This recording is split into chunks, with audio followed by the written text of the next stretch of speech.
এখানে ঠেলা মাছ নিয়ে নিচ্ছি, দেখুন 3টে আছে, 2 পিস করে করেছি, মাথা আর লেজ, আর খুব ভালো করে ধুয়ে নিয়েছি। এবার এখানে হলুদ গুঁড়ো দেব আর লবণ দেব, দিয়ে খুব ভালো করে মাখিয়ে নেব। এটা বেগুন দিয়ে বানাবো, তো এভাবে করে মাখিয়ে নিতে হবে।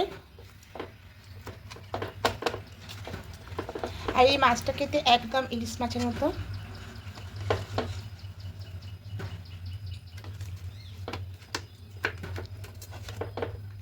খুব ভালো করে মাখিয়ে নিয়েছি।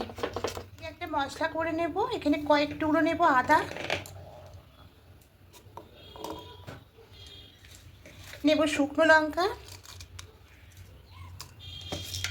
এখানে গোটা ধনে নেব, আর দেব জিরে। সামান্য একটু জল দিয়ে এটাকে পেস্ট করে নেব। বেগুনগুলো কেটে নিয়েছি, বেগুন দিয়ে বানাবো। আর এখানে মশলাটা পেস্ট করে নিয়েছি। এবার কড়াইয়ে সরষের তেল দিয়ে তেলটা খুব ভালো করে গরম করে নিয়েছি। এবার মাছগুলো একে একে ছেড়ে দেব।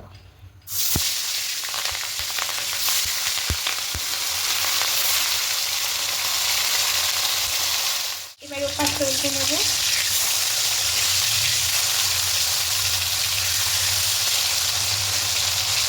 এবার মাছগুলো তুলে নেব।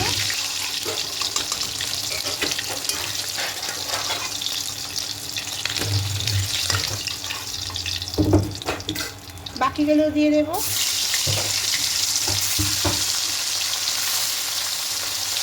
এগুলো তুলে নেব।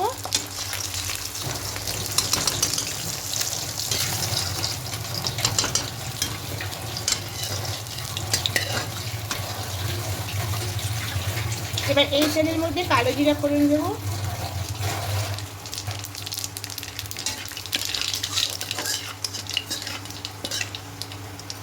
এবার কেটে রাখা বেগুনগুলোকে দিয়ে দেব।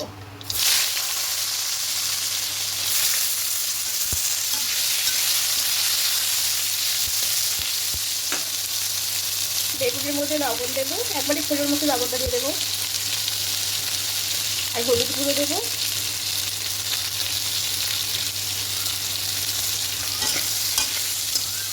এবার আঁচটা মিডিয়াম করে বেগুনগুলোকে একটু ঢাকা দিয়ে ভেজে দেবো।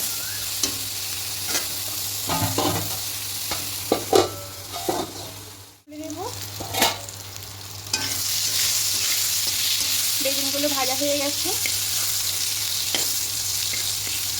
এবার এই তেলে যে মশলাটা করেছিলাম মশলা দিয়ে দেবো।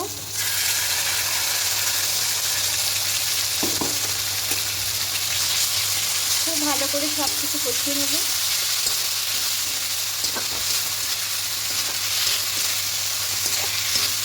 এবার গ্যাসের ফ্লেমটাকে বাড়িয়ে দেবো। খুব ভালো করে দেখুন কিছু মশলা শুকিয়ে যাচ্ছে। এবার এখানে মিক্স হয়ে যাবে, জলটা দিয়ে দেবো।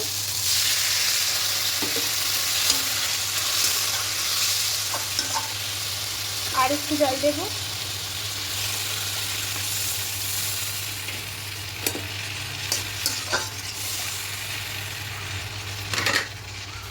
এবার মাছগুলো দিয়ে দেবো।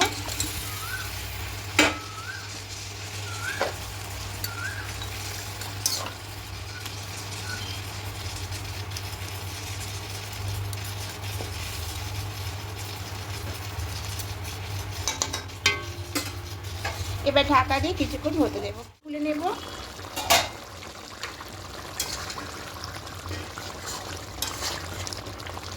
মাছটা হয়ে গেছে, এবার গ্যাসটা অফ করে নামিয়ে নেব। বেগুন ইলিশ তো আমরা অনেকবারই খেয়েছি, আর খেতে দুর্দান্ত লাগে।